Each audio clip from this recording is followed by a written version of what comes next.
Welcome back to KSP, my modded career series. We're going to fix a satellite which should have been completed in episode 17, but for some reason did not work very well. So let's go back to Minmus surveyor number 2, and we're going to shoot for this purple highlighted orbit here. Now that I have put in a little bit of pusholine into the thing, we can proceed to finish this contract up once I get a connection with ground control. Okay. So it looks like I have a connection with Minmus station, which I do not have a link with the rest of the network. So let's just fast forward a bit here until I get a link. I think after I get blocked, is that enough? That's not enough?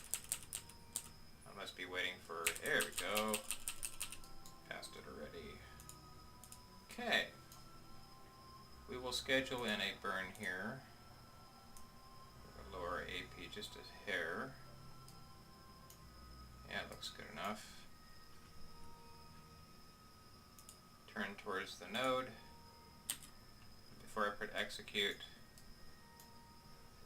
Yeah, see, I got plenty of delta V now. We're going to thrust limit you down quite a bit. I don't need all that engine power for a whopping 3 meters per second. Alright, so let's just go ahead and get going. And there's our maneuver.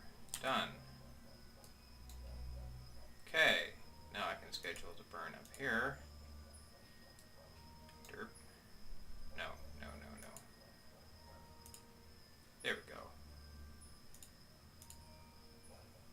We can narrow that down just a hair. Really such a pitiful amount of delta V needed for this. Okay. We'll turn to node on that. We'll press execute. Verify it is in fact running. Yes, in about 3 hours and change. We will get paid again. Get out there and do it. That should be enough.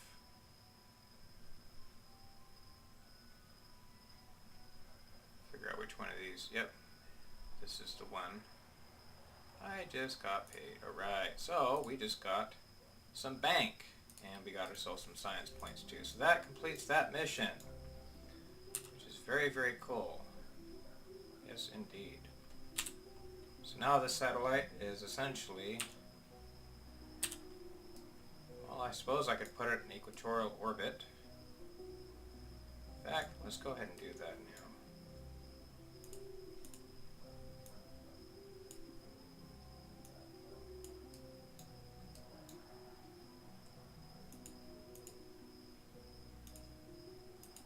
Because what I want to do is throw this in equatorial orbit, so it'll help shore up the communications array that I have. So I have another surveyor too, so let's go ahead and rename this thing. So I don't get confused as to which one it is that I'm talking about. I don't know if I have a 1, but I got a 3.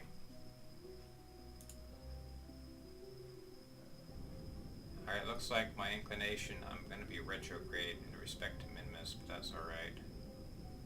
Small things, small issues.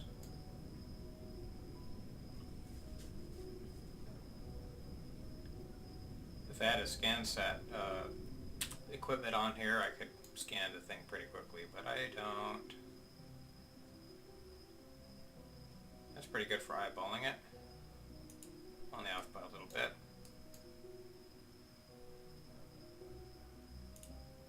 And we'll go ahead and kick out our prograde a little bit to make this more or less circular. Not quite that much. There we go. Node, execute.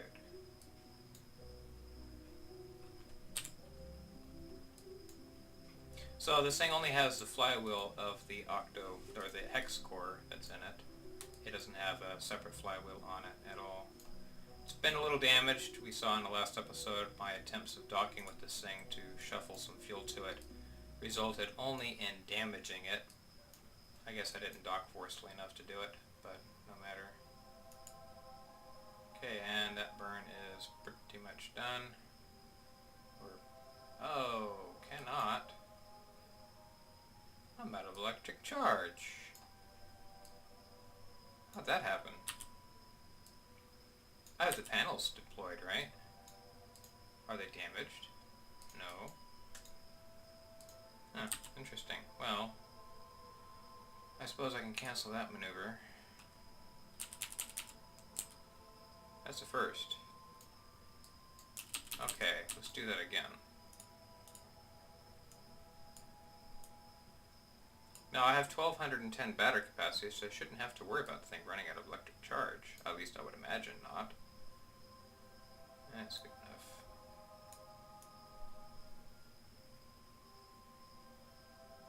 Try to get that as circular as I can while eyeballing it.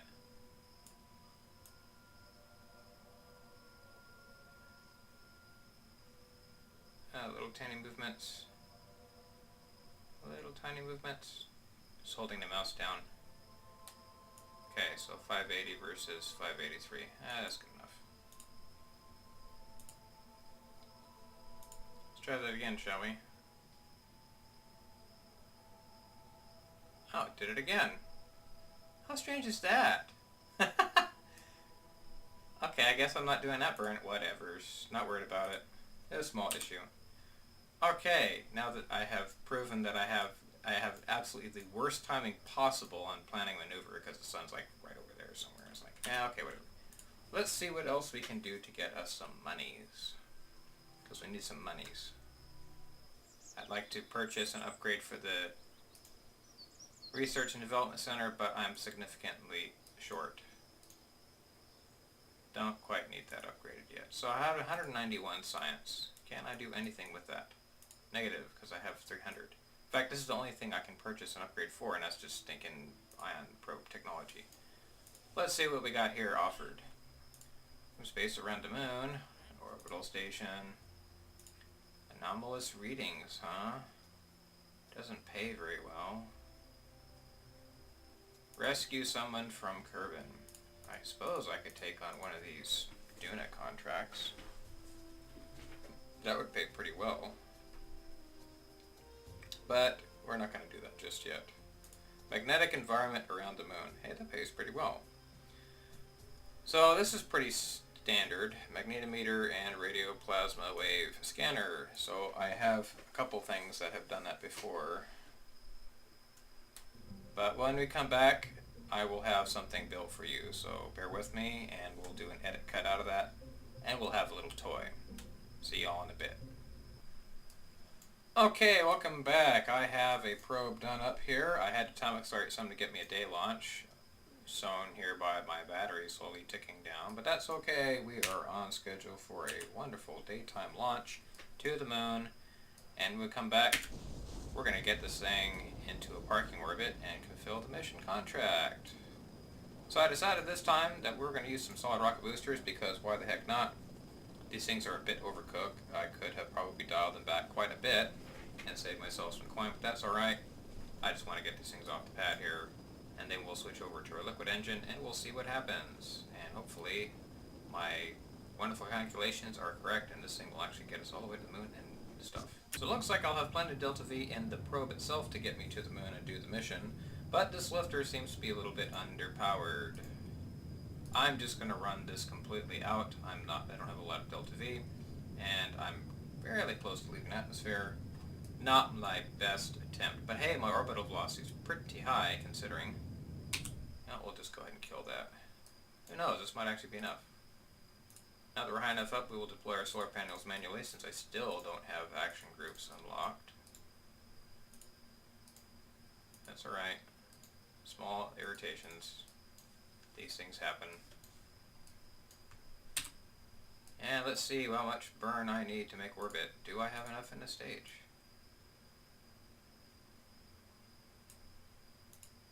Survey says no, but I should have control over contact with pretty much everything up here. Especially if I do this little hacky trick little here. I activate this. Alright.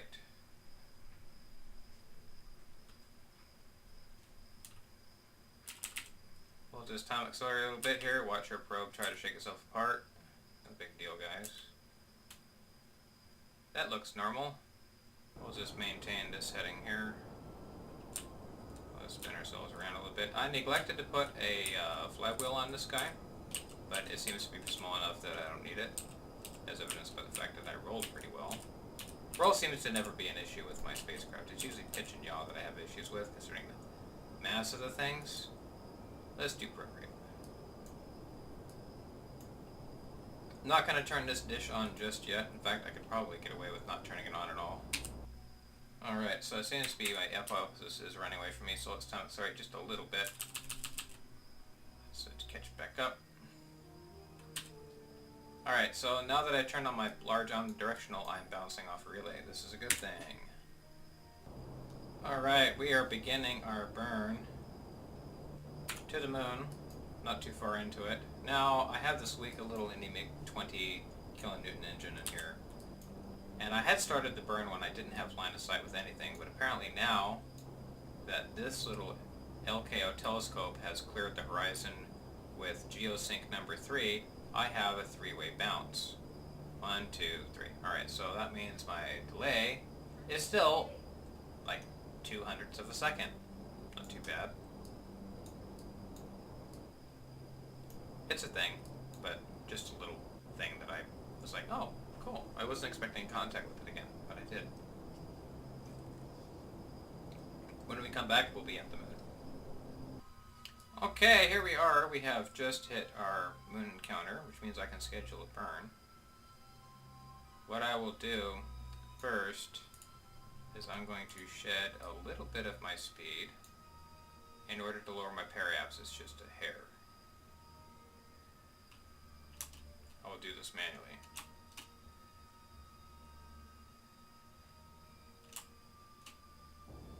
I think it needs to be around 10,000 meters.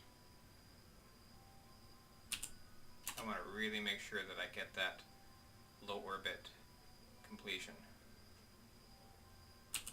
Okay, here we go. And now that I'm there, I can do some of this. I can incline the orbit because it wants it to be at least 56 degrees. That sounds like a good amount. And we will burn retrograde. Okay. That should be good enough. So we'll do node and execute.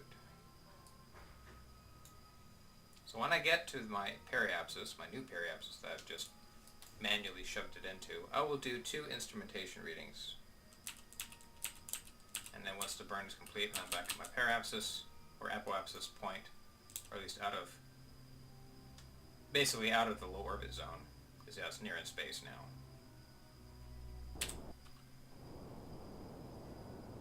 Don't have a lot of power right now, so I pretty much have to lock this. Lock that. Keep that data. I'm not going to run out of power during this burn, am I? And keep that data. So once I have some solar power available, because I don't have a fuel cell on this thing, we will go ahead and transmit those results out, and then we will take readings again. Hey, Midlands! This little flag I left down there before. It's usually pretty much up over the equator. So, yeah, that's where that is. Because that's typically where you end up landing when you come over a nice low orbital pass of the moon from Kerbin, because the moon is totally locked to Kerbin, so you always see this facing Kerbin. So you pretty much, if you do the Kerbal X challenge, you'll end up usually landing around this strip of ground right around here if you did it right.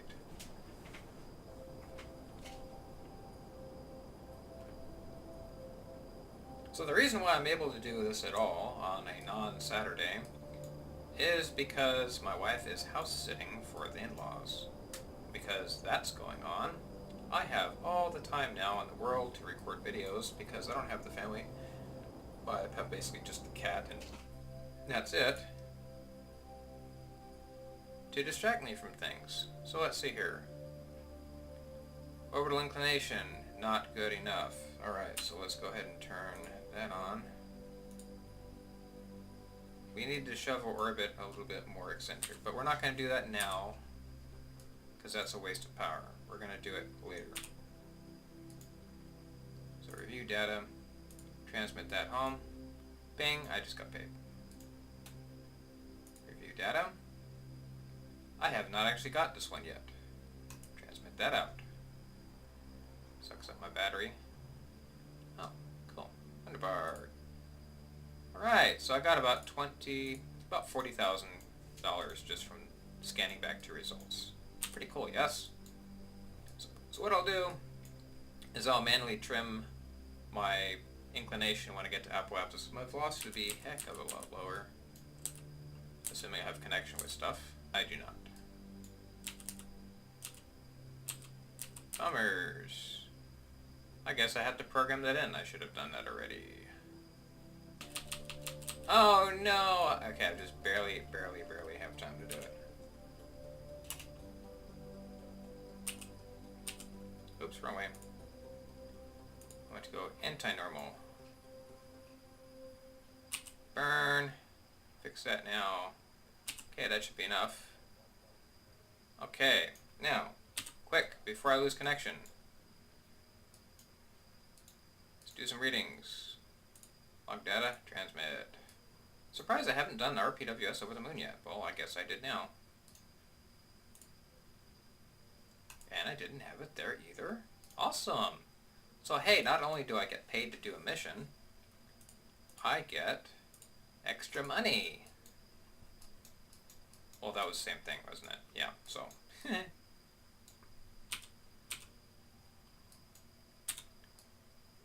Okay, so what left on that contract do I need here? 220 days, and I'll get paid again. So yeah, so I basically got to wait for the rest of it, and I'll get paid for the remainder of that contract. I'm also waiting for this Minmus version of it to finish up too, and then I'll get paid. Alright, so what do I see here that I can do? Well, let's go back to the tracking center, Space Center, and see what else we can take.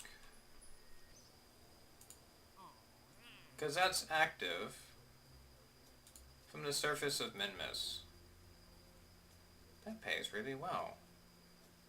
I think I'll come back and we'll do that. So when we come back, we will travel to our space station in orbit around somewhere.